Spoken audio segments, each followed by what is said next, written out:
Welkom terug. Vanaand gesels ons oor kinders se toegang tot pornografie en hoe dit hulle gedrag kan beïnvloed. Die tech-entrepreneur Rachelle Best wou 'n app ontwikkel wat haar kind se privaatheid respekteer, maar haar nogtans sou waarsku indien haar dogtertjie iets skadeliks teekom. Protect them, but respect them, sê Rachelle. Haar app, FYI Play It Safe, gebruik algoritmes om die taalgebruik op 'n kind se skerm te analiseer en neem dan 'n skermgreep van die inhoud indien daar 'n probleem is. Dit gee ouers die geleentheid om 'n oop en eerlike gesprek met hulle kinders te hê oor die risiko's van sosiale media en die internet.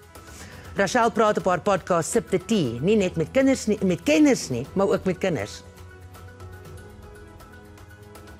Ons dink so baie as ouers binne in ons huise, dink ons dat 'n onderwerp soos pornografie heeltemal taboe is. Waar as jy met hulle begin praat, hulle wil met jou praat, hulle wil oopmaak. Uit al die kinders waarmee ek gepraat het, elke een van hulle het 'n storie gehad. En dit moet vir ons as ouers eintlik 'n baie goeie indikasie gee, reg? Unfortunately, like everywhere, you can come across pornography. So one incident was when I was on TikTok and some account came on my For You page, and it was of this small child touching themselves inappropriately, and yeah, that was like child porn. Just as an example, yesterday I went on an outing and there was someone in the bus who was airdropping pornographical images to everyone. I will admit it was quite funny. It was a funny experience because it was just kind of random. It was everyone whose phone came up on the airdrop was saying it. Fast forward tot op die einde van die interview, dan het ek vir hulle gevra, as jy langs 'n ouer sit en daai ouer gaan môre vir sy kind 'n selfoon gee en sê nou maar die kind is 10 of 11 jaar oud, wat sal die advies wees wat jy vir daai ouer gee? En 100% van hulle het vir my gesê, asseblief sê vir hulle om ouerbeheer kontroles op 'n selfoon te sit. Asseblief sê vir hulle hoeveel dit vir ons sal beteken om skermtyd te hê. Nie dat dit vir ons lekker is nie, maar dat dit nodig is. Hulle is so bewus van die risiko's wat aangaan, maar hulle weet ook nie hoe om die gesprekke oop te maak met ouers nie. Ons kinders soek 'n hoek. Hulle wil hê jy moet die gesprek oopmaak. Maar hulle is baie gemaklik om daaroor te praat. Hulle is ook baie bang vir die gevolge daarvan. As jou kind na jou toe kom en sê, "Mamma, kyk, vandag het hierdie persoon op die bus vir my hierdie foto gestuur en dis miskien 'n pornografiese foto of dis miskien 'n videoklip wat pornografies van aard is." Meeste ouers sal onmiddellik die selfoon wegvat. Weet jy, hulle is so bang vir die gevolg van nou gaan jy die toegang wegvat.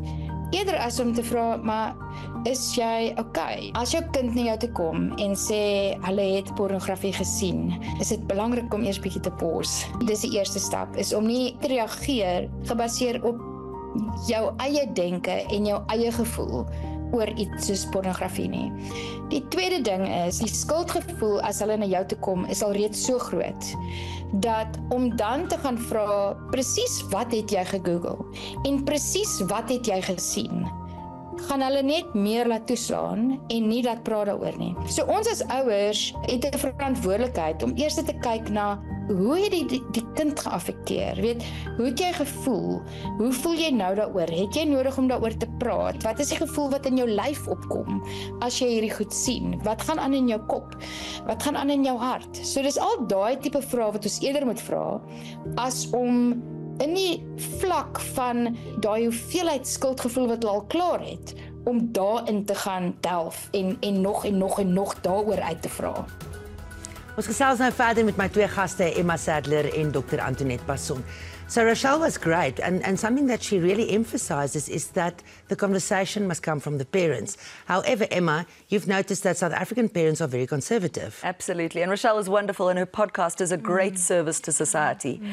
I really am very concerned about a lot of South African parents refusing to start having these conversations because they're in denial that they're children, not my child, right?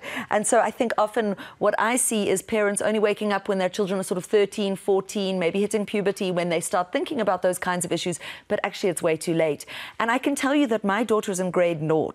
She's 6 years old, and she came home from school last Thursday and had a protective behaviors workshop where she was taught, and she came home and she's got a vague idea about work I do, but she said, Mummy, if I'm ever watching anything and I see somebody's private parts, I must look away.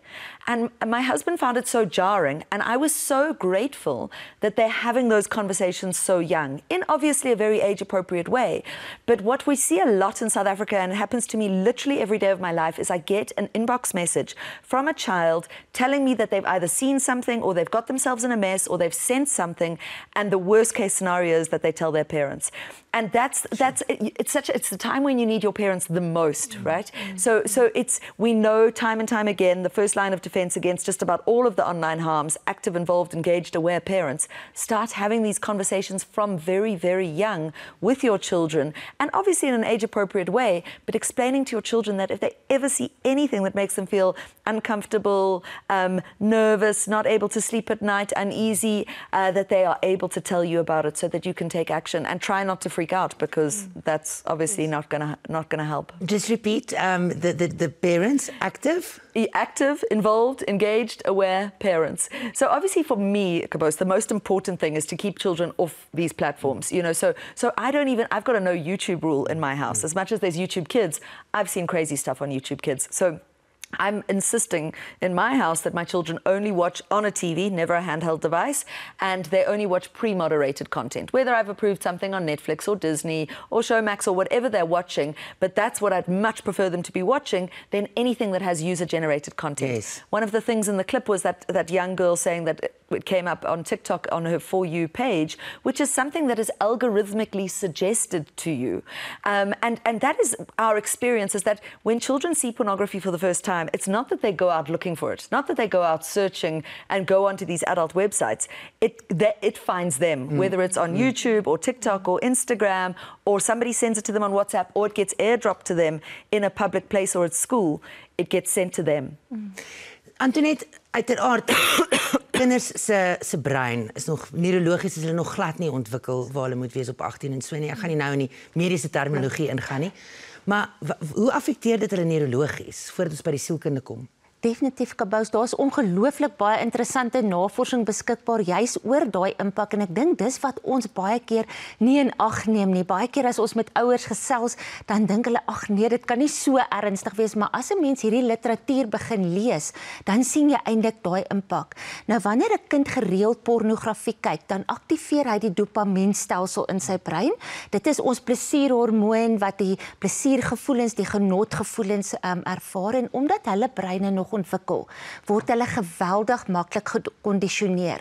So wat gebeur oor tyd met hierdie kind al hoe meer en meer pornografie kyk om dieselfde gevoel van satisfaksie te ervaar. Maar ons praat nie van verslawing nie, né? Nee, dis nie verslawing nie. So dan begin hulle al hoe meer soek en verskillende tipes pornografie om dieselfde gevoel te kan kry.